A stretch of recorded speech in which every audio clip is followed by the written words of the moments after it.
we'll go ahead and get started with this, and I'll go ahead and introduce Mr. Alan Wilson, a Woz U alumnus that we have present here with us today, and is going to be our keynote speaker. Alan is great. You know, I follow him, you know, on a lot of social media, and still, even though he's graduated, he and I still do get the opportunity to talk when he does have time, and has just done great things with the company that he's gone to work for. And I'll let him explain and talk and introduce all of that. I won't take, you know, a lot of his time and, you know, a lot of what he's going to talk about, but he did graduate with us, and, you know, was just a joy to work with, you know, back and forth, and helping him with, you know, and finding a job, you know, getting him what he needed to be successful in that. So I'm going to go ahead, and, you know, we have now come to 3:30, and I'm going to go ahead and let Alan jump on and give him the floor and introducing himself. Again, Alan, thank you so much for being here. And to everybody who's joined this meeting, thank you very much. All right. Well, thank you, JR. Always the pleasure to deal with you. Glad to be doing this. Obviously, I'll get the formalities out of the way here first. But a little bit about me. I am 36 years old, resident of Central Illinois. Now, usually when somebody says you're from Illinois, they're like, oh, you're from Chicago? No. We're a lot further south. I am from the Peoria area, actually, if anybody's familiar with that. And actually, that's where I work, is in Peoria. But so like I was saying, I'm 36-year-old. Born in the 80s, child of the 80s, child of technology, grew up pretty much with everything evolving around me digitally. You know, I had my fair share of days outside, you know, playing with sticks and you know, cap guns and things like that. But eventually, one day, all the electronics started hitting the scene. And I remember, you know, I grew up in a modest household, so we didn't have a whole lot of extra spending money. But, you know, an Atari was something that was, you know, you were social elite if you had one of those, because those were so expensive at the time. I remember vaguely my father actually made friends with this guy who owned a ham radio shop. And this dude would pull anything electronic out of a dumpster. And so one day, my dad comes home, and he's got this big old circuit board screwed down to this piece of plywood. What in the world is that? And he goes, this is an Atari. Okay. Apparently, the ham radio guy had found a bunch of them in the garbage and tore them apart, soldered them together, whatever. This thing was the Frankenstein of all Frankenstein builds. And it was pretty legit. I tell you that much. Like instead of cartridges, we were putting the little prom chips on it, and it was really something to see. Like, here was this technology, and here we were interacting with it and influencing it. And I guess it was at that moment that the spark hit, so to say. So, I mean, yeah, and video games progressed, and then we got our first computer for our house, an old Commodore 64, I believe. So we had that thing, and I learned how to, you know, write the basic scripts for that, load up programs, you know, just basically the things that you had to do just to use it. People don't know nowadays how hard it is, or how hard it was for a user interface back in the day. They just didn't exist. You know, you get the point and click and get on everything. No, you actually had to write a few lines of code to get anything. So yeah, at a young age, I was real heavy into, you know, the software side of things, wanting to make things work by manipulating things on the screen. So, of course, natural progression, you know, we get more and more computers over the years, and I start going to high school, and I'm like, okay, I want to start taking computer classes in high school. But unfortunately, where I lived, it was not the most opportune place to do so. Now, see, I lived in a town of 1,000 people. We were so small that we had to consolidate with like 6 or 7 other small towns into one giant high school that was about 20 minutes away from us in the middle of a cornfield. It's called Olympia High School, if anybody's so inclined. But basically, the emphasis at Olympia was football, basketball, sports, and agriculture. That's what you were going to do. And if you were in business, you were essentially, pretty much straight middle of the line office material type of stuff. Maybe some exceptions for management, stuff like that. But everybody had this planned out map of where they were going, and not a whole lot of it was creative inspired. It was all just, mundane 9-to-5 paycheck jobs, So the available computer classes at my high school were only, a keyboarding, touch typing class and how to use Microsoft Office.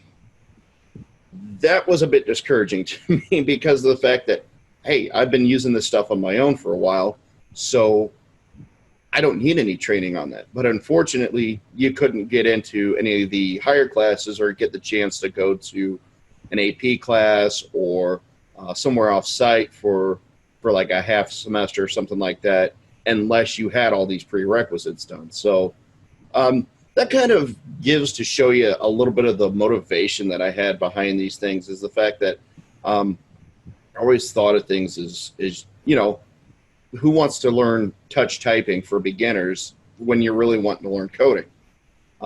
So I turned to other methods and I started teaching myself. At the time, video games, actually, really any time video games are popular, but at the time, multiplayer PC games really started to take off.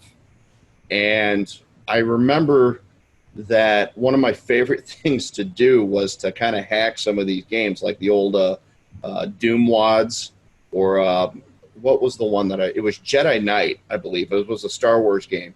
We would code those, we would code add-ons for those. And we found out that if you had these add-ons coded in, that if you did it a certain way, it wouldn't register as a version mismatch between two clients. So the host would accept your file that you coded. So instead of having a gun that shot, I've got an echo here. So instead of having a gun that shot, you would end up having a gun that did insane amounts of explosions and stuff. It was overpowered. It was but that was, kind of a visual representation of the things you did. You had tangible results for the things that you were coding. And I guess that's why later in life, the object-oriented programming model worked the best for me, is because of the fact that I can see tangible results out of it. So high school comes and goes. I, spend my teenage years doing teenage stuff, driving in cars, all this stuff. And I kind of lose sight of everything. And I tell myself that, yeah, I'm going to go to college. I'm going to, do some computer science courses, stuff like that. And I ended up going to the Southern Illinois University in Carbondale. I spent a semester there, and I could probably count on one hand how many classes I was present for. So really, things just tanked as soon as I got to college. I couldn't do it. We could sit here and pull the blame game all day long as far as why it didn't work. All I know is it didn't work for me. So I come home. My dad tells me, "Okay, come on home. We're going to get you a job. Pack your stuff. We'll get this figured out." I get a job at a car dealership washing cars. And that was in 2002. And I tell myself, okay, I'm going to pay off, this half semester student loans. I'm going to pay off whatever. I'm going to get everything all taken care of, and then, maybe reboot and start it again here in a year or so or something like that. So unfortunately, time just kept progressing. And I just found myself procrastinating more and more. Even on a community college aspect, it just seemed that I got burnt out on wanting to do this stuff because of the fact that the schooling was just it wasn't a good way of teaching.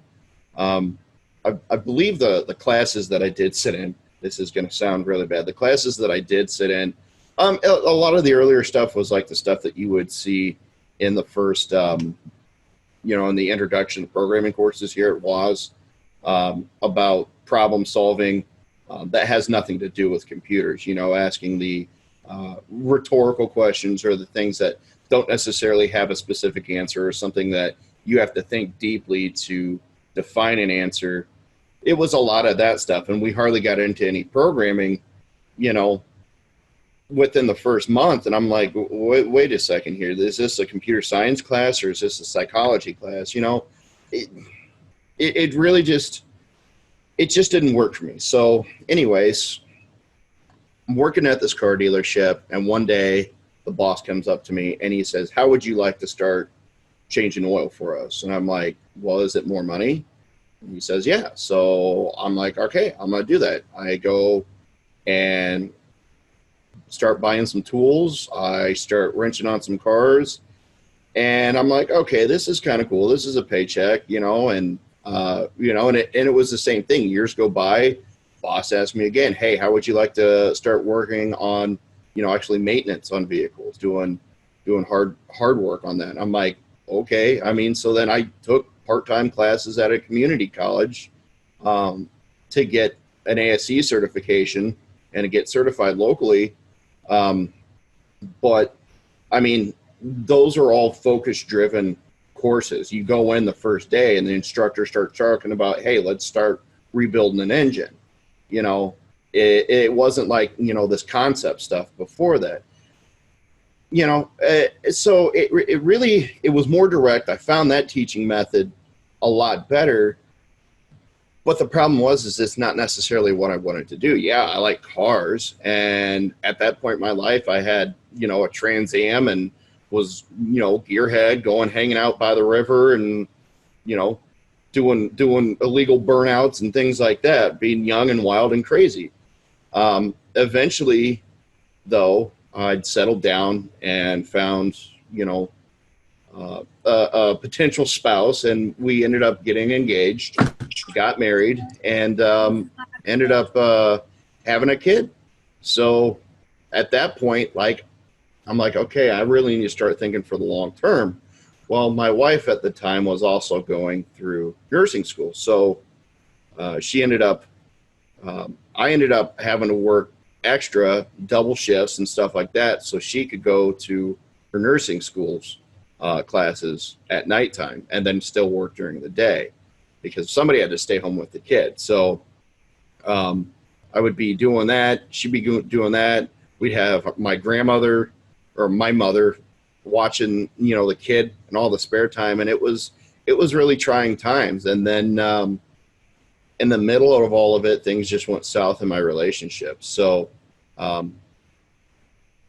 I'm not going to say too much as that, but we all get these hard times that come upon us, and it hit really hard for me. Ended up getting divorced. I honestly, not many people know this about me, but I ended up going to rehab for, a short period of time just because of the fact that my focus was just so lost. So, I was in that. I was in mental health hospitalizations for depression. I was seeing counselors, psychiatrists, just because of the fact that I'd lost this drive in my life. There was, I'd lost this marriage. I'd lost this. I'd lost that. I'd had an order of protection against me from my ex-wife. I couldn't see my kids. So, things were really at their worst about that time.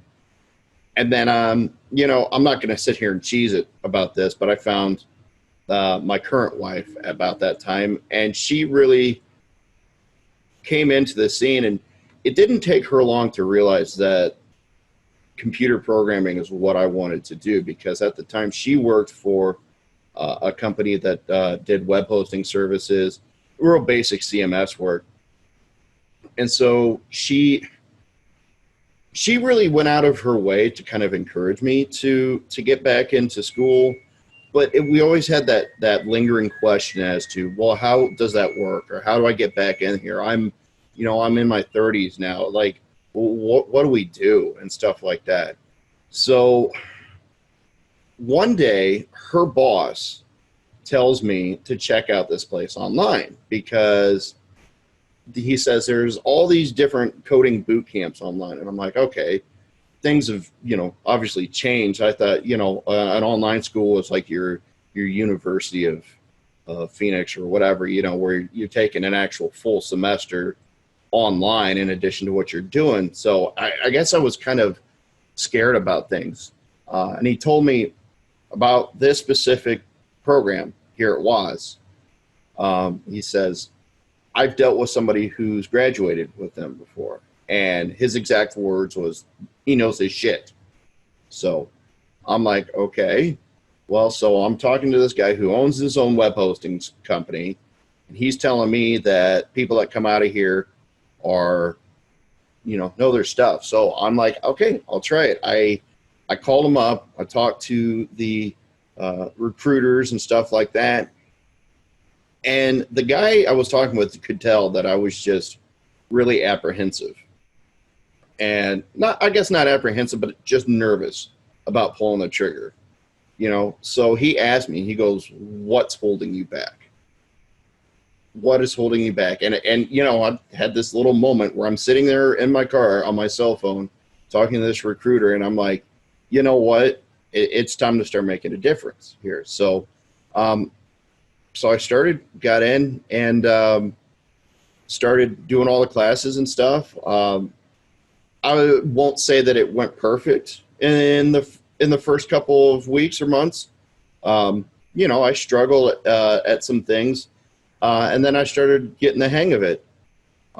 Things started progressing pretty well, and then unfortunately during the middle of all of this, I ended up having a pretty big family emergency with my wife, and I was pretty much out of commission for a week. Like I wasn't able to even check my phone for this entire week because I was, things were just going down. But I came back and I'm like, please don't tell me that they kicked me out of the school, but stuff like that. I talked to my mentors, I talked to the professors and stuff like that. It's like, no, you're good. Because this was also a while back, right before because the Woz actually took over for another company, or another company merged into Woz, and the previous company had some really laxed rules to it. So that was one thing that I always commended them on, is once their team took over, the program had a lot more structure to it. Things seemed better organized. The mentors and the instructors, they were more knowledgeable, were more friendly, more personable, more approachable, that you could get a question answered. So this was all happening about the same time, and I truly don't think it's a coincidence at all. It all meant to happen like that. So I'm coming back, from my little hiccup there, and I just start blowing through these classes like it's nothing. And before I know it, it's time for the final project. And I'm like, are you serious? Like, we're already done? I feel like there's so much more to learn. So then I get paired up with this guy. His name is Andrew. Actually, he goes by Drew now. But he and I became very good friends. And in fact, he lives out on the West Coast. And this summer, he actually came out and hung out with me for about a week here in Central Illinois. We got to hang out, do some stuff, and meet face to face, because sometimes people say that you meet some of your best friends in college, and technically this was my college. So I made some great connections here, and he and I tossed ideas off each other. We graduated together, helped each other out in our job hunts. So but I got paired with this guy, and we did our final project. Looking back at it, I think it was abysmal as far as what the quality was. We made a program that searched a movie database API. We got a key for it, and it was able to make a top 5 favorite movies list. The user could do that, and then you could share it on social media. It was, I mean, it was very basic, but at the time we thought that it was cool. And I mean, obviously we were piecing everything together. So it really was a good way to showcase our final project. So then all of a sudden here we are. They're like, all right, you're done. And it's like you walk out the door on the other side and you're like, okay, what now? What do I do now? Okay, so let's get started on the job hunt. And it was just confusing is what it was, especially in an area where I live, where manufacturing, skilled trades, hard labor is really what's king around here.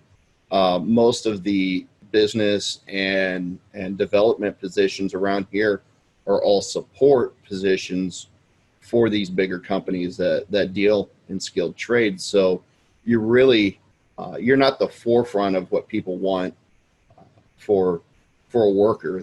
You're just there to help their operations. So the market was tough here, and I spent quite a bit of time, a couple months, just trying to grind it out on my own, and I really wasn't getting anywhere. I wasn't getting any wasn't getting any views, wasn't getting any calls.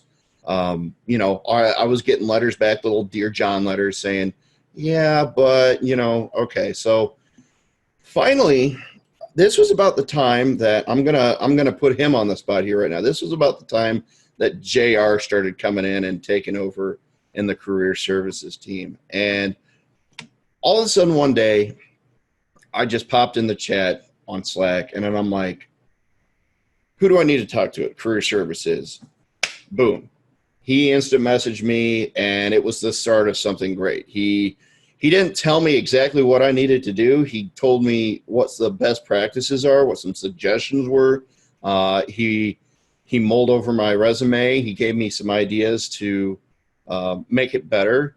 And I totally came up with a different design resume. And I mean, there was just a few tweaks that he saw after the new design, and that thing started getting hits right away. I was getting phone calls left and right. I even just placed it on like Indeed or whatever like that, all the major ones, and just had it viewable, open viewable. And I would get so many cold calls off of it. But the thing that I found out about online recruiters is a lot of them do not know a darn thing about coding or technology, especially when it comes to Java versus JavaScript.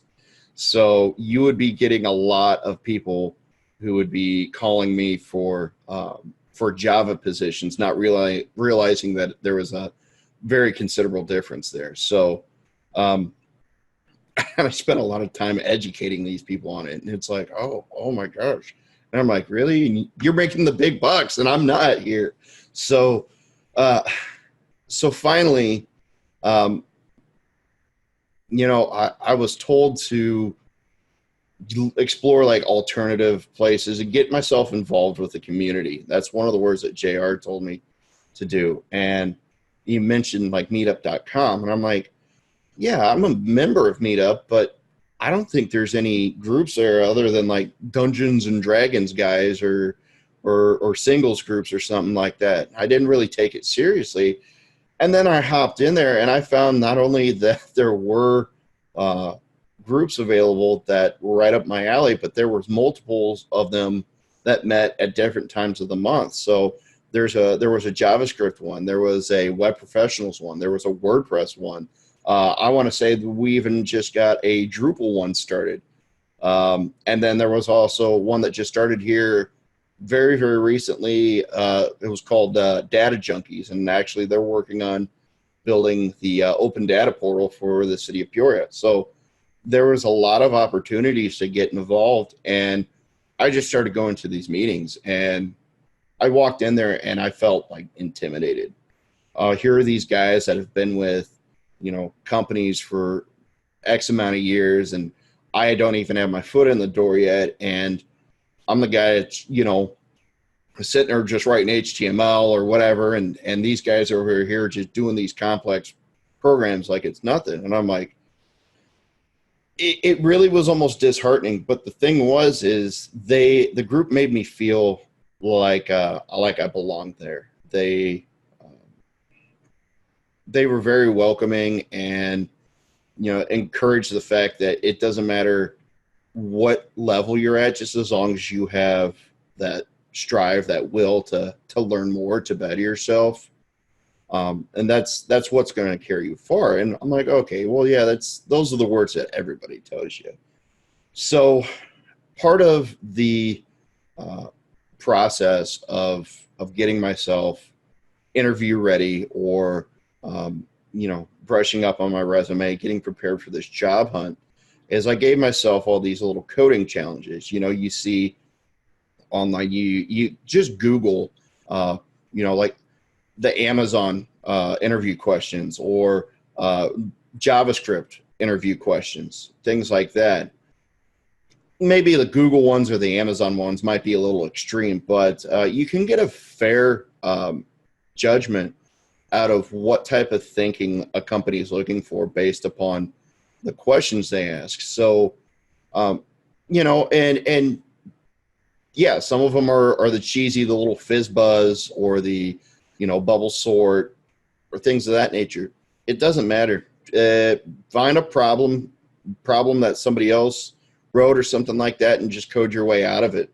Come up with a solution. It's just like the quizzes and the tests that we had in the Woz U classes. Is sometimes it's just hard to think of something on your own to sharpen your skills. So sometimes you just need to put a challenge in front of yourself, and you find out that you're more compelled to learn like that. If you hit a dead end, I'm got Google on one screen and I've got my terminal on the other, and I'm trying to figure out how to code my way out of the hole. So really, if you just give yourself some guidance and some direction as far as you're practicing, you end up going pretty far with that. So I was doing all these interview questions. I was, brushing up on key terminology, which that also is something that I would really suggest for those who are job hunting, is just take some time and get your vocabulary down as it comes to all these terms, because sometimes you think you know exactly what it is that you're talking about, and it makes sense in your mind, and you're not necessarily wrong. But if you use the wrong word to describe it in front of somebody, they just kind of look at you with that judging eye, like, really? Did he just say that? I mean, it's kind of funny, but at the same time, it also like stung a bit too, because like, I know what I'm talking about. It's just I said the wrong word, I guess. So brush up on your vocabulary. It'll get you far as competency during an interview. So obviously that brings us to one day I was hunting the job boards on the weekend. It was a very snowy weekend in the winter of Illinois. Everybody had the doors closed. All the businesses were closed. We're all snowed in. And I'm just job hunting, just sitting here in my, my shorts and my t-shirt, because I'm not going anywhere. And I see this ad for a company, and I'm like, sometimes you can't tell if a company's legit or not. I'm like, I've never heard of this company. And you sit there and you Google them and you look up their page and see, all right, is this a scam company, or is this, one of these people fishing for people wanting to, recruit or something like that. And so I looked up this company and it looked pretty legit. So I asked my wife, I'm like, have you ever heard of this place? And she goes, oh yeah, I've got a friend that worked there. She loves it over there. I'm like, okay, well that answers that question. So I put in my application, or sent in my resume at like 8:30 at night on a Sunday. And then by Monday morning at 9:00, I had an email back from them saying that they wanted to interview me. And I'm like, whoa, that was a quick turnaround. It kind of threw me off guard, because here I was putting in all these applications and, not hearing back for weeks, months, and then like just out of the blue getting some Dear John letter. And then here's this company that says, hey, we want to see you in here. Okay, so I go in there.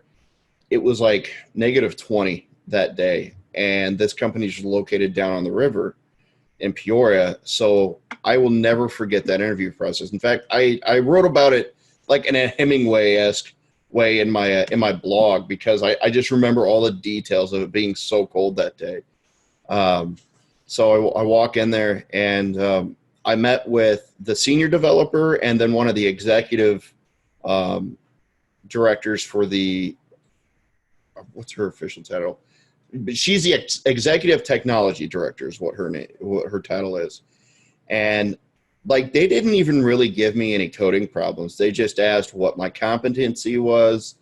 And if I were to, mention something or drop a buzzword or a keyword or something like that, they would ask me to explain on that too. Just to demonstrate that you know what you're talking about. And here I was, I was straight up honest. They asked all these questions about, do you know C#? Do you know Java? Do you know, and I'm like, I've done a few things with them, but like, I'm nowhere near proficient. But this is the rate that I'm kind of going at is, I'm the type of person that I can pick it up once I get a problem put in front of me. So that's when they put that to the test. They said, we said our dues for the day and left. And, I thought that the interview went fairly well. So then within the next 24 hours, I had another email to do a coding challenge. And I couldn't have been happier, because if you've ever been asked to do a whiteboard coding problem, it is the most nerve-wracking experience of your life. Thinking that somebody's sitting there watching you, judging you, or even somebody looking over your shoulder as you're coding live. Like, what if I make a typo by mistake or hit the wrong key, or, like that? It's like, are they really going to like judge you for that? Whiteboard interviews and whiteboard questions like that, they're more concerned about you thinking of the answer and knowing how to make the answer instead of the actual technical knowledge. Because there are not many of us at this point in our careers that we know every single function, every single operator, every single this, every single that. We do have to have some reference from time to time. Even before the internet was huge, people that programmed always had their big books, the little reference books, the stuff like that. And I've come to accept, and if you actually follow anybody on social media who advocates for the interview processes and things like that, a lot of people that have been in the business for a while all say that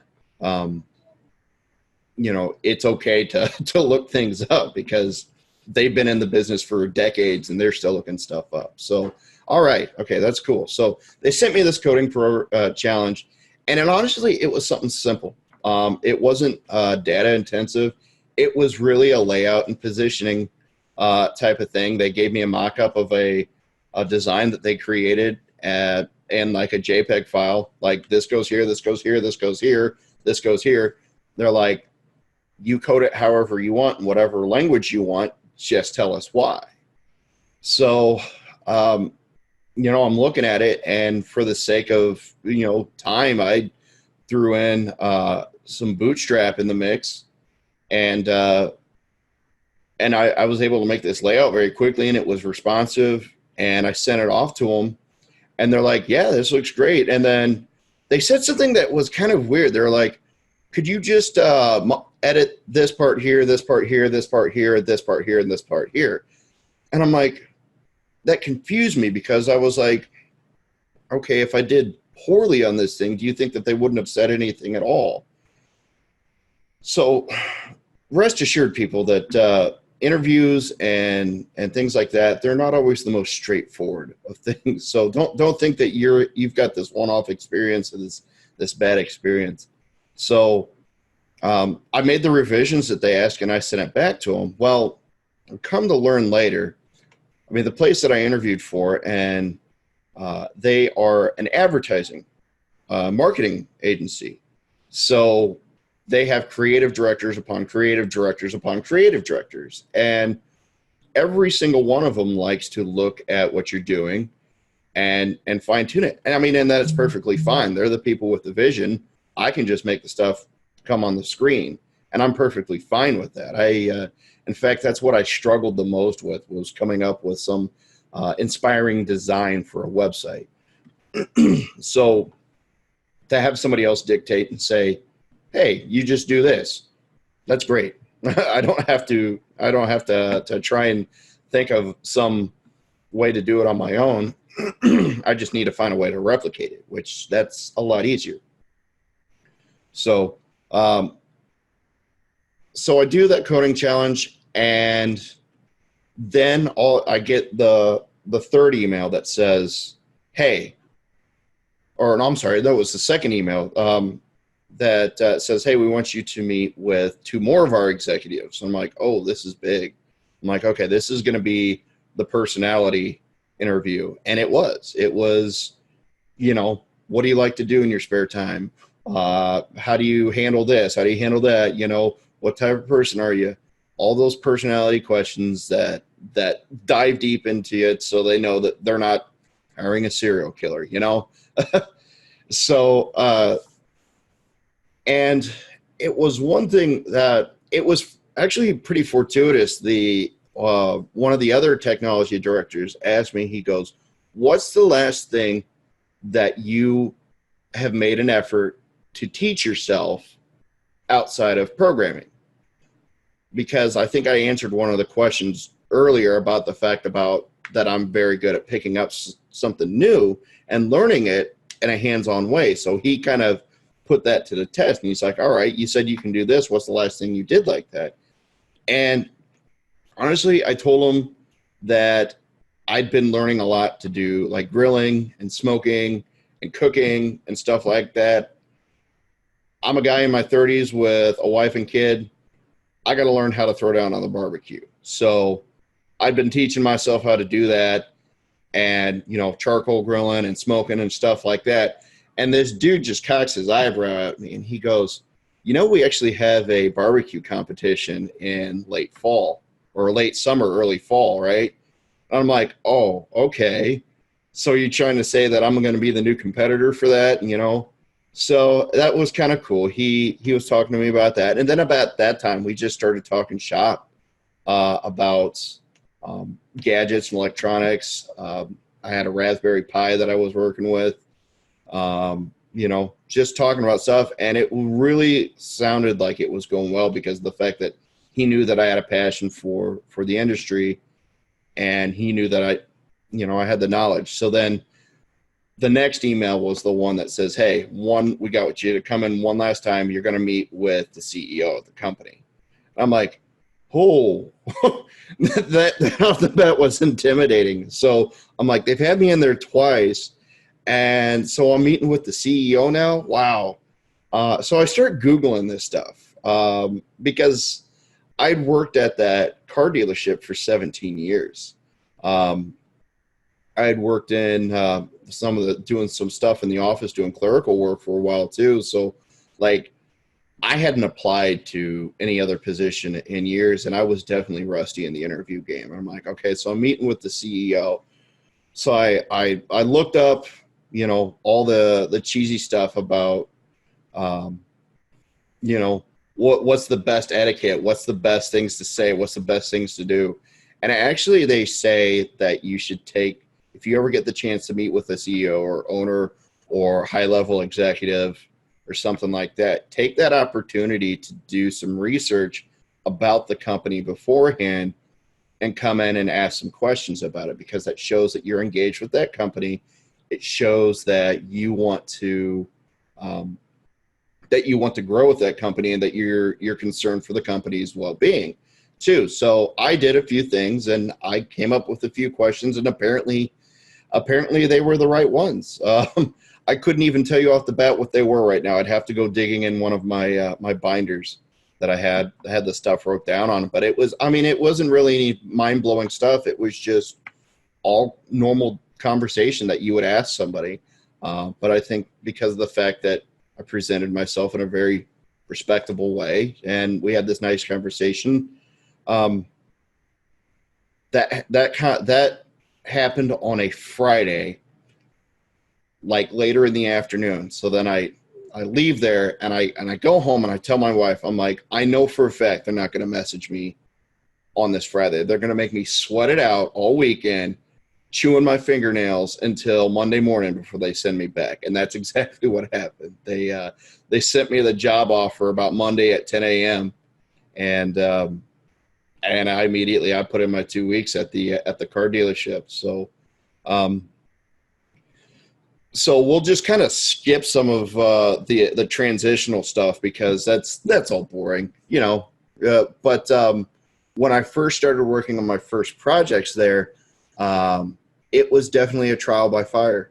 The lead developer really challenged me to better myself, and she knew that I was capable of picking up this stuff. So I'd only worked a little bit with PHP at that time, so she put in a WordPress project in front of me and told me I had to code some custom stuff for it. I'm like, okay, I guess we're learning now, aren't we? And that just kind of followed suit. I worked on some other PHP projects. I worked on something that used an Oracle backend, and then we started working on some Salesforce stuff, which JR's been begging me to come talk about Salesforce, but unfortunately, I don't know enough about it to speak about Salesforce to the extent that I would feel proficient about it. But then the project that I'm working on now, and it wraps this week, is a .NET C#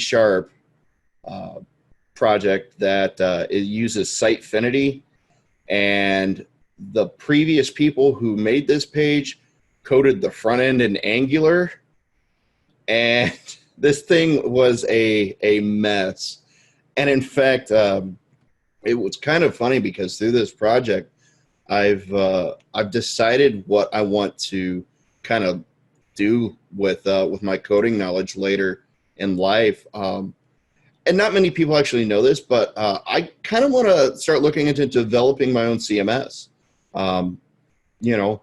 Because of the fact that I'm working through this other one here on Sitefinity, and I keep grumbling to myself as I'm like, I can make a better one than this. I can make a better one than this. And I'm like, well, what's stopping you? Just like they told me when I got into the program, what's stopping you? And I guess if there was a message here to any of this is we just got to get ourselves in that right frame of mind. I know sometimes that's easier said than done,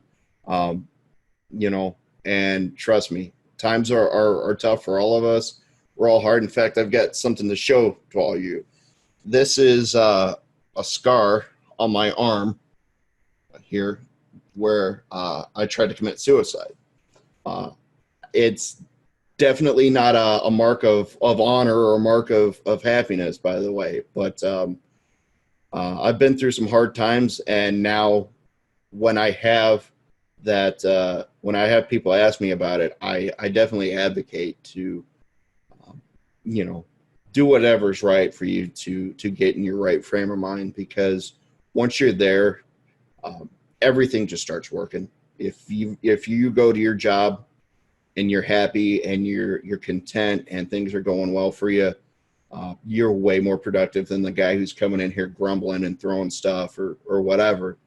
So again, sometimes it's easier to tell somebody to have a great attitude when you haven't walked a mile in their shoes. But to that, I would say I would walk a mile in your shoes, and then I would laugh at you because I'm a mile away and I have your shoes. So with that in mind, as far as the future goes, I was actually recently just tapped out by the meetup.com JavaScript group to lead it, because the previous person who was leading it ended up moving away. And that is what it is. He got a job somewhere else, and he's like, I don't hang out in Peoria anymore, and I don't want to drive the 2 hours here. And then I'm like, hey, that's great. I can take over on that. And so far, the response there has been phenomenal. So, I'm going to take this time to give myself a shameless plug. If you're in the Central Illinois area, look us up on Meetup. We'd love to have you. We sit there and talk for 2 hours, 1 day a month, just about anything and everything JavaScript. So, yeah, and if you ever want to hear more to the story or anything like that, by all means, that or, any of the electronic communication methods, But as far as the actual future goes, long term, like I said, I gave myself this goal of wanting to do some work on my own CMS. I've got a few personal projects that I'm doing, all of which are just kind of little corny and cheesy things. Actually, I'm a very avid craft beer drinker, and I'm making a project using Untapped. I've been talking with them. Untapped is a social media app that you can sit and post what craft beers you've had. I think somebody described it as Pokemon for middle-aged men with beards. So, but I've been working with Untapped. I got a key to their API, and they've given me a bunch of rules that like I can't go like, hogging their bandwidth or their data to spread it out. But I'm thinking something a little more like a follow my adventures in Beerland. But so that's what I'm working on there. I've also got a group of Woz graduates that we've all kept friends with, and we're making a project together. The thing seems to not be gaining any speed right now because of the fact that we're all just busy with life. I need to kind of take heed of my own advice and just start rolling with it and ask myself what's stopping me and get going on that. But we're always looking for people to join our coding friends group. I've got my own little Slack channel where we all converse, and got a GitHub group that we're doing this project in. But as far as that, I've told you about wanting to do the CMS. Now, long term, like many years down the road, I want to get into AI. Because AI is doing a lot of good stuff for us as far as the entire internet's going. I mean, and not in a robots taking over the world, Terminator T-800 sort of way, but more in the fact that I mean, there's AI in nearly any application that we have nowadays, and it's using logic to do the hard work for us. And the people that are proficient at manipulating that and teaching that, I believe, are the ones that are going to go real far in life. Because I mean, technology in itself is future proof as long as you're at the cutting edge of things. And I believe that it's just a natural progression. So other than that, I know that was kind of a long-winded, but at the same time, very condensed version of the story here. So I guess at this time, if anybody had anything to say, we can definitely go that route. By all means, if I've forgotten something, ask me. I will get the story straight here. So, Alan, thank you very much. I certainly appreciate you taking your time today and doing this with us. I know you're about 3 hours ahead of us, so it's a little bit later in the evening, but I can't tell you how much I appreciate this and you sharing your story with us. Let's go ahead and open up to questions and, ask Alan, what you like. Yeah, this is Ashley. Alan, just to, again, reiterate JR's appreciation. We love the story.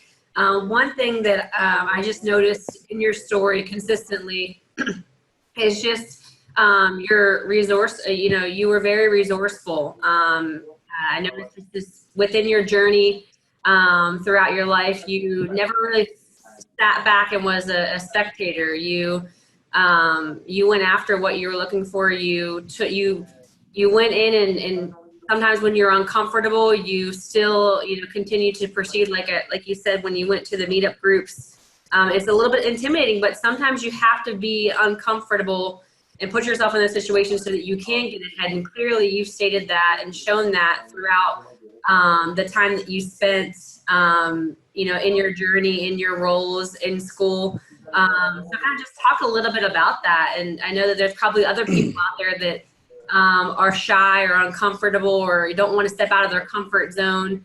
But it's kind of a necessity in order to be successful, right? Absolutely. Alan, can I interrupt real quick? Yeah, for sure.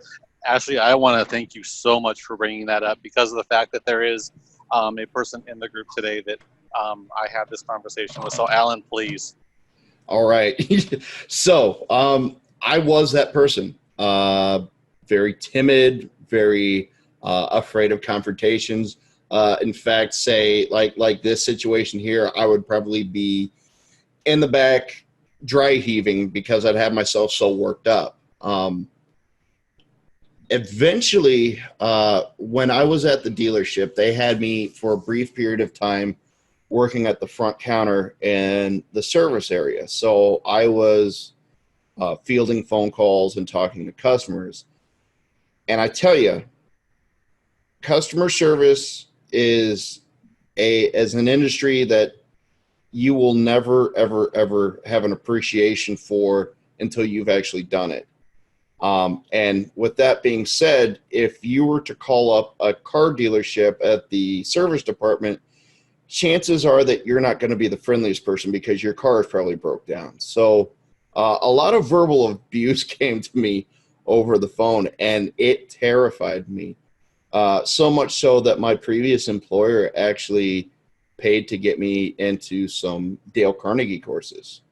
I don't know if any of you are familiar with those, but Yes, they, they really help you with your confidence and being able to get past the fear of, just the fear of anything as it comes professionally or even in day-to-day life.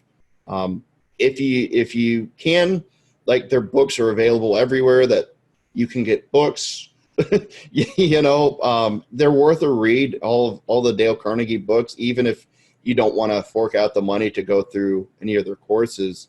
The message is still there, and it really helps you. And it kind of goes through that same philosophy of the fact that you never know what's going to happen unless it just happens. You can't sit there and be in fear of it, because then nothing will ever happen. In not so few words, but I would have to say that So this year that was good than previous year. But anyways, the hold on. Dismissal. But anyways, the Dale Carnegie courses followed with the fact that I had a lot of on-the-job experience. In my side, dealing with customers a lot was really, it just threw me in the deep end, and I found my way to work through it. And in fact, when I left the dealership, the owner came to me and he said that he's like, any owner will say this to you, but I think they truly meant it, that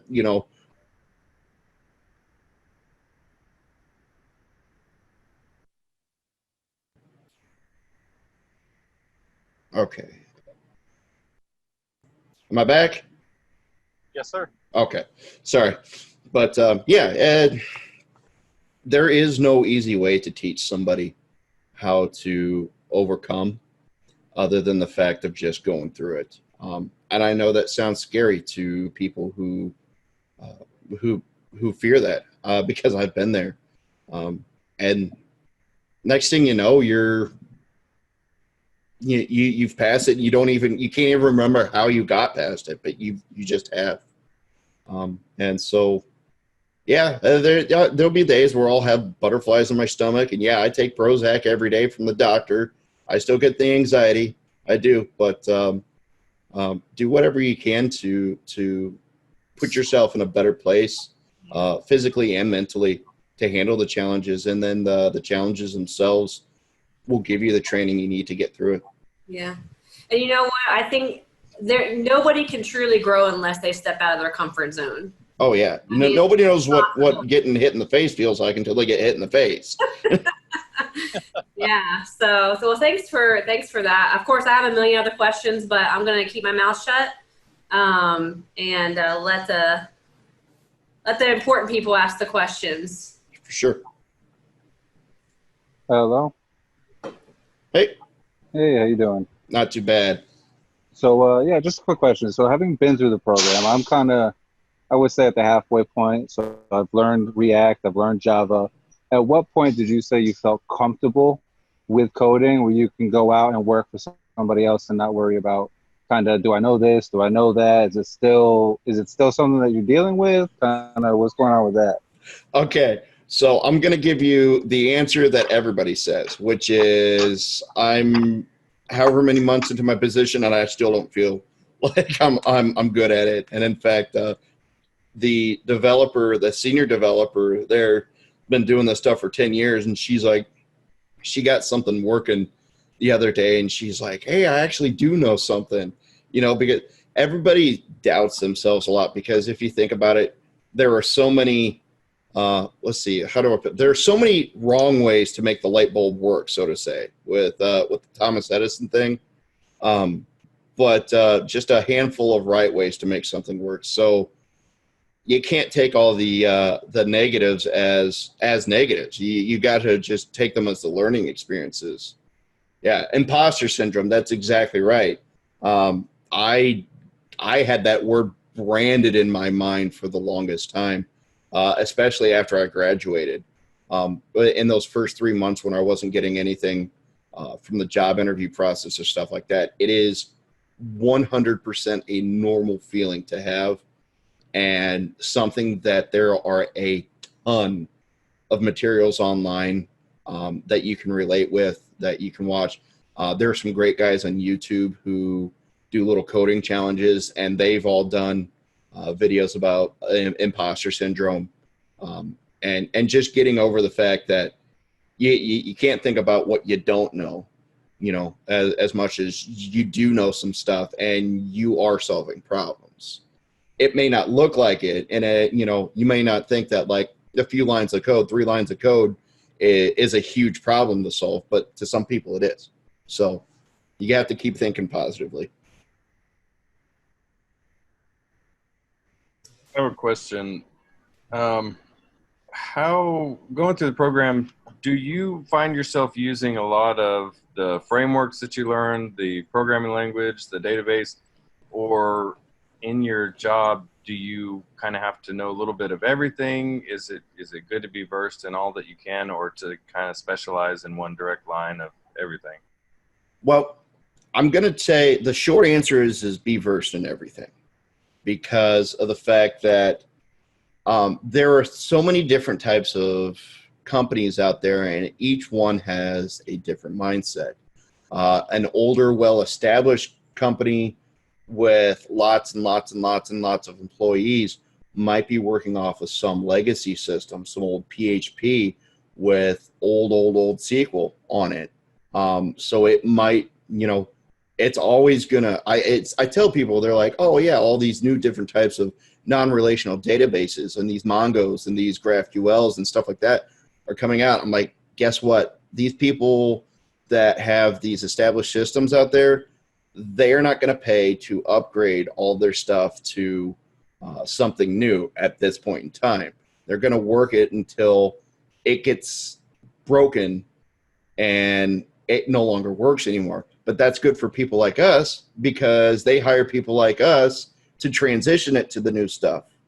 So that's a huge opportunity there. So that's one school of thought. The other school of thought is you get some of these small startups, or you get somebody who's wanting to be on the latest, trending edge of everything, and they want the latest and greatest frameworks. They want the Reacts. They want the Vue. They want the GraphQL. They want this. They want that. And that's great. And in fact, I interviewed for a position where the guy was wanting me to build him an entire website in React and build him a chat bot on Facebook. And I'm like, okay, that's pretty ambitious. And he didn't even care. He was like, I have to have it done and stuff like that. But so again, the short answer of that is yes, learn as much as you can.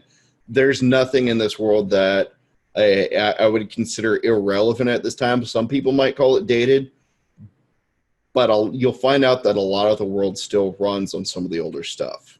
So, like I said, many opportunities to be a part of that bandwagon of employees that's going to help code them out of that mess later in life.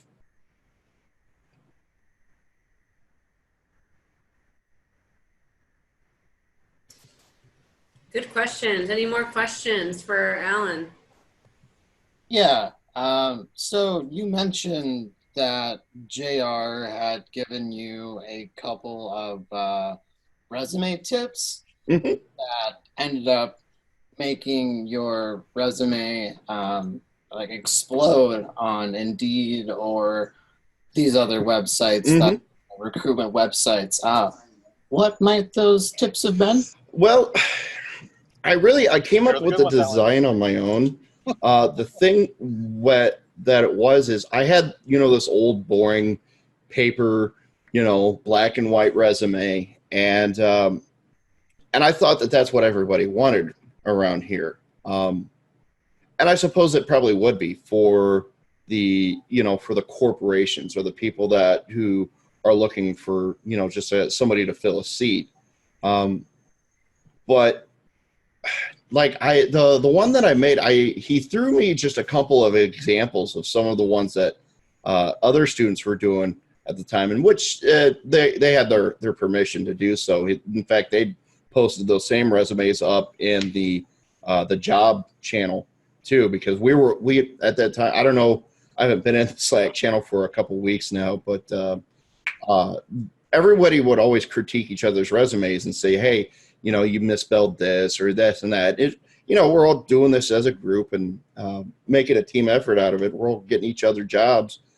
But really, he would the tips that he gave me, I didn't even think were that big. It was like, hey, do this with this many columns instead of this many columns.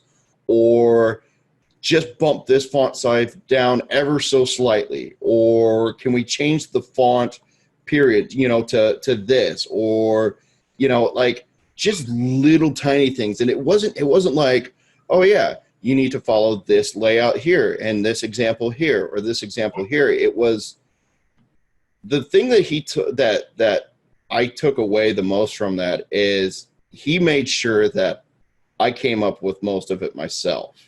And I think that was the most important thing, was the fact that you can have people tell you how to make a resume. You can look online and get, a resume template. But if you make something that's your own, just like a website, if you make something that's your own and you say, hey, I did this, I think that's what got noticed about it. I mean, it wasn't really even that flashy. It had a blue header on it with the code logo on it, and and I made the font all in like terminal code handwriting font. So it was just enough for, especially like a creative and media company like the company I work for, to take notice of it, because those were the people that they were looking for. So the main thing, the biggest thing about resumes is you do need to make custom ones for each place that you apply to. You can't just have the same cookie cutter one and expect to get 5 different types of jobs. You need to tailor your message to the company that you're sending it to. And that's how you're going to get noticed the most. Another thing, I recently graduated, I don't know, a couple weeks ago. But I feel totally underconfident, and oh, you're smiling. I feel like you might have gone through this. But I feel totally underconfident in my abilities in anything. As a matter of fact, I'm going through all of the courses again just to try and cement them, concepts and, how they work and things of that nature in my brain here, so that, should I be put on the spot, I might actually be able to get something done. But as of right now, I just don't feel like I know anything. Right. So let me kind of echo what I said earlier about the fact that here I am 6 months into my position, and I don't feel like I know anything. But then I have some of my friends call me this coding god, and I'm like, come on now, we can't be doing that. Practice. Like I said, do the little coding challenges for like interviews. All the free resources, go on like W3 schools and like do all their little free challenges, their little one question, 2 question things. Because those are all real world applications of knowledge. You might not think of it, right now, that it's like that, but the questions that you see out there, especially on free resources, are actually pretty relevant. The other thing you can do is I think that the best thing that got me going was checking out some of these guys on YouTube. And they would do like these little live code sessions or whatever, or like they would do the same thing. They would have one of their subscribers submit a question to them or a problem, and he would make a half-hour video and try to get it as best he could in the half hour. And then as you're sitting there watching this guy think through it, it's like you can sit there and watch him building this thing together, and then you're sitting there looking at it and you're like, I could do that, but I would do this instead. And then I don't even make it all the way through the video. I would pause it, and then I would do that same question myself. So if you need inspiration for challenges to put ahead of yourself, there are millions out there. And just by doing all this stuff, like I said, you may not think 3 lines of code is really that important, but if you found a way to do something efficiently in only 3 lines of code, you're going to stand out, to your employers because of the fact that, again, you are coding efficiently. Most definitely. Alan, one thing I think that you mentioned that is worth reiterating is just the fact that you started to have relationships with the meetup groups and people that were more advanced than you in the coding industry. And I think that who you surround yourself with, you become, right? Absolutely. Absolutely. I think it's important, even as a student, to continue to start. And I've never gotten a job basically through an interview. It's always been through somebody that I knew or a relationship that I built through networking. So even as a student, I think it's important to perhaps start seeking out those meetup groups in your local area and let people know, hey, I'm in school and I'm going through a coding program, and making those connections now and just being a part of that group would perhaps help. What do you think? Yeah. In fact, the first meetup group I went to for that JavaScript group, there was a guy there, and we were all giving our intros and stuff, and I dropped the Woz U name, and the dude snapped his head over towards me. And he didn't say much about it but then later he comes up to me and he goes, hey, I host this program up, it was about 4 hours north of us. He takes a class of like 10 people, and he hires them essentially for their company. And he convinces them, he's got this great marketing model for his company. He hires in these people like us who are proverbial sponges and able to absorb all this information, and he trains them the way that this company needs employees for. And then at the end of this however long regiment that they go through, they are work ready and trained to work at this company, and they all get, if they stick with it, they all get job offers on the spot from this company and stuff like that. And he extended that invitation to me, but due to various reasons, I couldn't relocate that far away. But and it turned out that guy actually knew JR. So and he and I had talked back and forth, and I think I was almost to the point where I was going to call him up if I wasn't getting a hit on my resume. So it's one of those things that things happen for a reason. But yeah, definitely if you surround yourself with these people that got an in with the industry, and it's not brown nosing at all. I don't view it as such either. It was great. Sometimes we hit up the bar afterwards and have a few craft beers and talk shop. Really laid back environment too. That's the main thing. It's just not putting the pressure around it when we go to meetups. We're just a bunch of people coming together for, the cause of talking nerdy, I guess.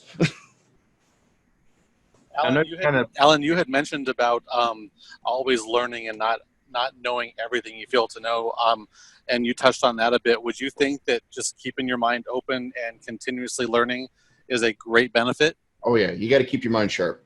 That's a short answer there. Absolutely. And what about coming back and going through and using the curriculum? We're always updating. Coming back and taking advantage of Woz for Life and stuff like that. I thought it was pretty interesting. Shortly after I graduated, I'd always head up the Slack channels and stuff like that, and it was always crazy because you get people in there asking questions about this, this lesson on chapter this or whatever like that, and one person, I'm like, hey, I was free one night. I was like, I could take a look at this or whatever, and she just told me like this lesson here, and I'm like, I don't have. That's not the lesson I did. They're like, oh, okay. Well, I'm like, well, hey, we'll work through it together.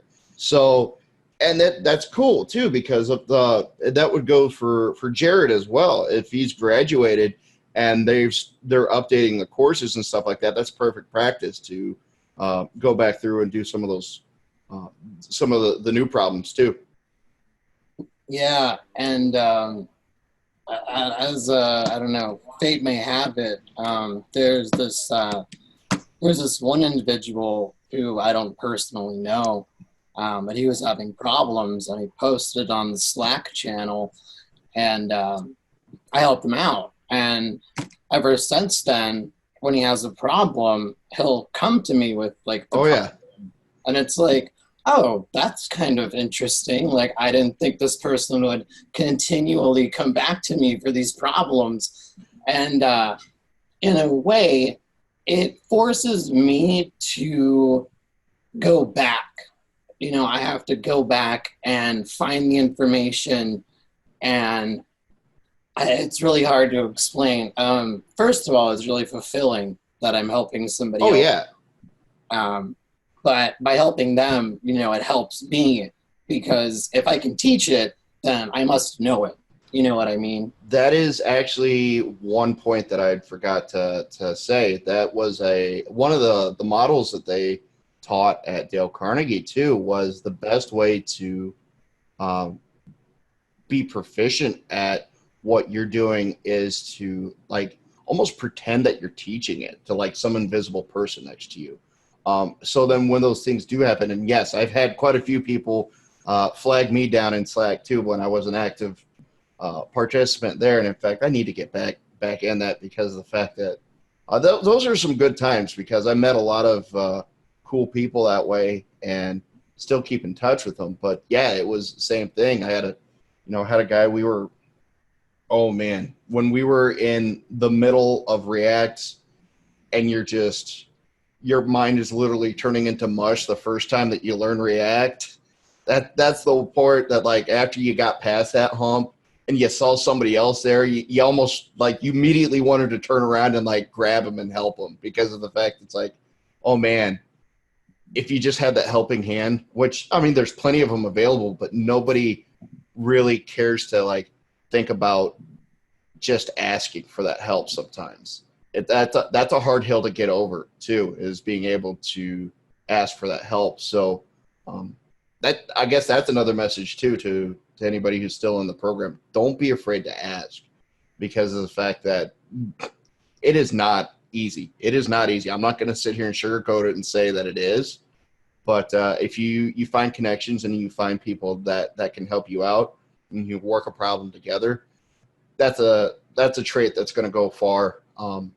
And be able to show a future employer too that, hey, problem solve as a group, work together, help other people out. I'm your guy. I'm your girl. Sorry. Hey, Alan, my name is Mike. I work with JR over here in Career Services with Brendan. Just want to say two things. I got to grab a phone call with a student. But before I go, number one, thank you for doing this. Opens a lot of eyes, a lot of ideas. I got two things for people to remember. One is that attitude's not important. It's everything. So when you're in doubt, like you said, the things that you've been through, and thank you for sharing all your personal things, but it's always about attitude. It's if they feel like you want to be there, if they feel like you're into their company, into their product, and you actually want to help them, they can read the resume about your skills. So they want to know, are you interested? Are you going to be an asset, right? The second thing is, it's not just who you know, and I think Ashley will back me on this. It's not just who you know, it's who do you know that knows you and knows what you are doing and what you're looking for. So make it your point that all your friends you haven't talked to in a while, family, they might not know that you just graduated or you just have all these new skill sets and you're looking for this type of work now, even though you've been doing something else like car sales for all these years. Let them know, because it's not who you know, but who do you know that knows what you are looking for? And that's the key to it. Some people think, oh, I know lots of people. Great. But they know what you're looking for, and they know how, how what you are doing now is so different, and then they all start thinking, oh, I know this person. I know this person. But again, thanks so much. I got to run and grab a phone call to another student, but I appreciate everything you did tonight. You did a great job. Thank you. All right. Thank you. Yeah. There was a guy that is here locally with me, and he was working, same type of thing that I was. He was working as a box handler in a factory around here, because we have a lot of shipping and receiving here in the Peoria area, being that we're on the river and everything like that. So there's a lot of shipping and receiving jobs where you're just basically materials handling and stuff like that. And about halfway through the WASH course, he comes to me and he goes, what do you know about data security, or, security, cybersecurity, data, stuff like that? Like, white hat type of stuff, not like, hey, I want to take down a page or something. He's like, I'm really interested in a career in network security and things like that. And I'm like, and I told him, I gave him the resources that I knew, and pointed him in the direction. And now this dude is, he actually left the box handling job. He's working he's not necessarily in the IT field right now, but he's definitely in the clerical side of things, the more management side of things. So like he's got his foot in the door somewhere, and I can really tell that like once he starts breaking through on that, he'll be able to he'll be a shoo-in for their company. So this, I guess you call it industry. Mm-hmm. So big and wide, coming out in your opinion, is it better to let employers know that you're kind of on entry level, willing to learn, eager, on that side, or to try to kind of fake it till you make it and show what you know and learn as you go? That's almost a real religious debate almost. There's many schools of thought that can go with that. I will say this though, it's not about the knowledge that you have per se as much as it is everything else that goes with it. Your attitude, your confidence, the way you handle a situation and stuff like that. Yeah, you could have the smartest guy in the world, but if he's a jerk, would you hire him? It's you're selling yourself as a person, so don't try to make the cross section of you just be about the coding aspects of things. And as far as trying to tailor yourself to what you think a company wants, that can kind of be a little bit scary too. I mean, if you're looking just to get into an entry-level position, sometimes beggars can't be choosers. And I'm definitely an advocate of that, because I took pretty much the first position that came my way that they took seriously. But coincidentally, it was the most, it felt like it was meant to be. So as far as faking it to you making it, employers are very keen on that. So they know if you're just trying to just throw buzzwords in there just to get ahead or stuff like that. And they're, like I said, they're pretty proficient at weeding things out. So it's always the best idea to be yourself, showcase yourself accurately. So that way, if you do get hired, you got hired for the right reasons. Al, what's up, man? Sheldon here. What's up? Not a lot. So I am literally day one. Like I logged in like three. Thank you. Like 3 hours ago, Sweet. and yeah, I had to take a nap because I was just like my nervous system was freaking out. But I'd say, and I'm gonna go after this. You mentioned the car thing. I'm on the sales side. I've been working Oh for yeah. Toyota for Yep. like 8 years. Yep. So You know. I can appreciate what you went through, man. I get it. So Yeah. so starting out, I'm noted up. I literally have already taken up like 12 pages of notes, and I'm doing my first thing is due. So would you say taking too many notes? How do you prepare for going through these modules? What are like some of the beginning steps that you've used that helped you through those harder times where you were tired or families in your ear or whatever it might be? Right. So that's the glory part about it is not everything works the same way for everybody else. I could sit there and say to you, notes really don't do it for me, but notes may do it for you. And in fact, when I first started, I was taking notes and stuff like that, especially on the items which I thought were pretty big or, like pretty, bigger level items or something like that, the things that I thought were important.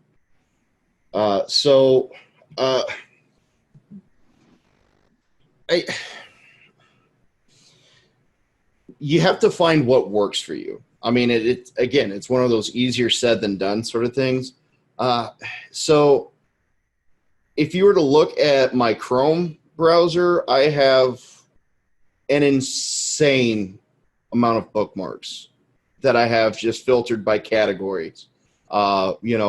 C#, .NET, JavaScript, React, PHP. So like all the ones that have helped me out the most. In fact, that's what the little group project is that I'm doing on the side is we're going to make this repository of like these links for people that are new and starting out and stuff like that. Because yeah, you can write down notes, but let's just put a fact out here. Something digital is going to be a lot quicker to search and pull up than thumbing through your notebook. Again, that's not knocking it. That's if that works for you, that works for you. That's great. But that's just it. I don't know what works. Yeah. This is all new territory for me, so I guess I'm just trying to figure out. Okay, like having the thumbnails and the bookmarks. There's like I said, I've definitely got quite a few notebook pages where I was writing things down. Had my headphones on, listen to the lectures, read the stuff, and I was writing it down like I was, back in high school again. But I eventually, once I started gaining a grasp on everything and, getting a little more confident in what I knew and actually, remembering and stuff, you'll get that moment where it starts to click. My wife calls them aha moments because, like, I'll be sitting there just staring at something and I'll be like, oh, and then so that's when my wife goes, oh, you just had an aha moment. Yeah. So once you have that, then like you put the notebook down and you're like, it's all here now. It's all here now. So it'll happen. And when you have your aha moment, let me know. Thanks, man. Appreciate it. Yeah, no problem. Hey, Alan, I was hoping that I can ask you a question. Can you hear me? Yes, sir. Hey, thanks so much for sharing your story. I really appreciate it. Definitely an inspiration. And this I'm like almost halfway through the program, so I'm definitely trying to kind of see what's out there from the market and whatnot. Mm-hmm. But I wanted to know one thing. How do we join your Coding Buddies Slack channel? And the second thing I just wanted to ask was, what sources do you go to stay relevant or current? Like, do you have any blogs, or what inspires you to kind of, besides the challenges, what other resources outside are you looking at to kind of just stay sharp in the field? That's actually a good question because, and I'm going to kind of loop back and say that some of the latest and greatest technologies that I found were introduced in the meetup group that I'm in. I got a lot of people who like to see what's all new out there, and they tinker around with stuff, and then they'll come in and be like, oh yeah, I just got this and I made this. So in fact, one guy worked with TensorFlow, which is a Python app that does image recognition through AI. Somebody made a JavaScript wrapper for it, so it could be implemented into a browser. So this guy figured out how to. They made somebody made a game.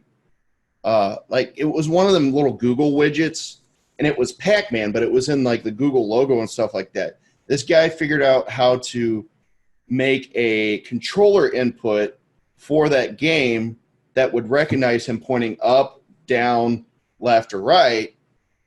And so he was sitting there playing Pac-Man, pointing up, down, left, or right, and the camera would transcribe that into the right directions and stuff like that. So if you want to see people doing the latest and greatest stuff, by all means, get involved actively in the community. See if there's people around you, because there's people out there doing some mad scientist stuff, and that's the stuff I like. I like seeing what somebody else is doing. In fact, I'm like, okay, so that begs the question: what are you really doing with this image recognition technology? And he just looks at me and he goes, "Well, I've been contracted and I can't say." And I'm like, "Ooh, I'm excited." But Okay. as far as yeah, I'm going to put my email out here. Is that okay, JR? If I put my email out here? It absolutely is, Alan. Hit me up there. Anybody who wants to speak about anything or wants an invite to my little group. I'm not going to sit here and fill up this channel with garbage and stuff like that. But yeah, I'm also currently in the middle of trying to really redo my whole little personal site, because I had a portfolio online that I kind of paired with my resume, but it's getting quite dated now because I haven't really updated it. And same thing with my blog. I haven't really updated it in about a month. So I'm really looking at actually getting my own, domain and, moving that all over and getting just a little bit more organized with all that stuff too. So, going pro, so to say.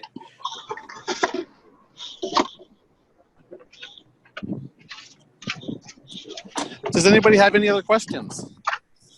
Well, he answered mine with his giving his email, because I was going to ask if there was room for another person to join and talk nerdy. Oh yeah, we're always nerds together. Nerdy is the sexiest language of all. And there's always a lot of help out there. There's, if it's not from classmates or anything like that, it's from graduates. I've like I said prior, when we started everything up here today, Alan and I still keep in contact with each other. Talk and shop about things and all that stuff. So it's definitely a great networking tool and a good way to really learn all the new things. It's always funny whenever JR calls me at the office. I've got a set of Bluetooth Audio Technica headphones at the office. So there's these big things, kind of like what these are. And they have a small little mic in it. It's not like a boom mic or anything like that. So I'm sitting there listening to music, stuff like that. And then JR calls, and then I just start talking, and then everybody's like looking at me like I'm crazy. It's the greatest thing in the world. And it's just nice to be able to keep in touch. Thank you very much for sharing your story. Yeah, no problem. Very inspirational. This is Ryan, Alan. I just want to say thanks for everything you've shared tonight. I know exactly where you're at. I grew up in Geneseo, which is about 60 miles. Oh, there you go. There you go. I've heard that name.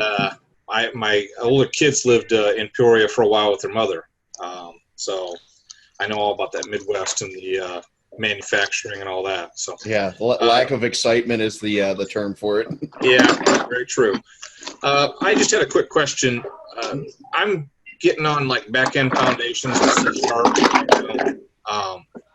When you start getting close to that final project before you graduate, how far out do you get with anybody, whether it's at the school or hooked up with somebody to work on a project, something like that? I mean, how do you start Oh, going as down that. far as for the final project? Yeah. I can't talk to how it is now, but they paired us up. Okay. Yeah, the school paired us up for the final project. Is that still how it works now? Yes, sir, that is correct, and you'll know, and you'll be Ryan. I'm sorry, sir, I didn't mean to cut you off there. Yes, you'll be put in a group, usually 3 to 4 other of your classmates. Okay. And work on a specific project together. Now, is that a project that we would come up with, or is that? They walk you through the whole process on it. It's, I mean, yes, they have a set of guidelines and an end goal that you have to do, but it's not like you don't have to sit there and 20 different groups all code the same thing. Yeah. They give you the creative freedom to kind of take it how you want to, but it does follow some guidelines as far as, you know, the technologies that you got to use and what features that it has to have, basically to demonstrate competency and the stuff that you've learned. Okay. So, thank you.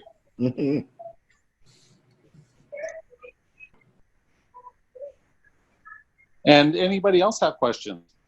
I just wanted to say thanks for coming in and bestowing your knowledge. It has been a great experience to hear. So thank you, man. I love talking shop. So by all means, anybody wants to reach out, we can definitely chat.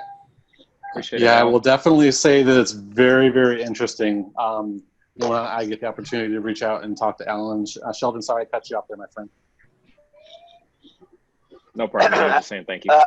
I have a question. Hello? Yes. Can you hear me? Yep.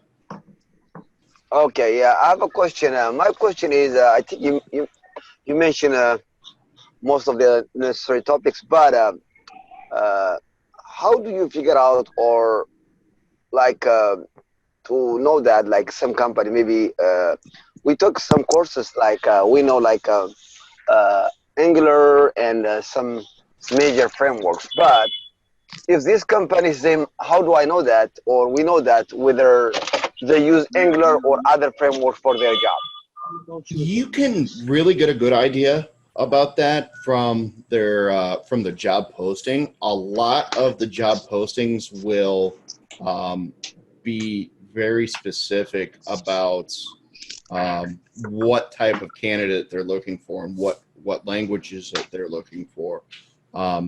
Around here, like I said, everything being so traditional and old school, not a whole lot of people were using the modern frameworks like Angular, React, Vue, or anything like that. And it was all legacy stuff, PHP, SQL, C, you know, all this older stuff. But all of that was also clearly written in each one of the job postings. And in fact, that was my key search for all the job hunting pages, was I just wrote in JavaScript. Because that filtered out, or that got me a lot of stuff. Yeah, there'd be other pages there'd be other jobs categorized in with that, but I don't think you're going to be hard pressed to find somebody that just says we want somebody who knows React but not list JavaScript in that same line, because I mean obviously, you know, you have to know one to know the other, but it's just finding those key hit words to search by, and then you see what the job is for, and the job description usually tells you a good idea of what technologies they're working with. And then if you honestly, that was one of the first questions that I asked at like 2 different interviews was, you know, what typical stuff do you guys work with? And they had no problem. They had no problem answering that question. So it gave me that last second, okay, well, I need to kind of shift my attention this way as far as, you know, what questions we're probably going to be asked. So, Alan, thank you so very much for this and for today and for everything. I do apologize that we do have to, you know, end the meeting today just because the room does have to be used, you know, here in the next minute or so. So I apologize to anybody who wasn't able to answer or get questions answered. I know, Alan, you did share your email address. Yeah, absolutely. If it is okay that people do ask you questions that they may have, but I wanted to say thank you from us here in Career Services and the entire Woz U staff for taking your time this evening and going through and chatting with us and telling us everything. I certainly, will never get tired of hearing your story because it was so heartfelt, so heartwarming, and just I was very thankful that I was able to help. So thank you for all this. Absolutely. Always a pleasure, JR. And like he said, if anybody needs, didn't get to ask their question or wants to chat or something like that, hit me up on my email. We'll get you hooked up. Thank you, Alan. Have a great rest of your day. Thank you. You as well. Peace out. Thank you very much.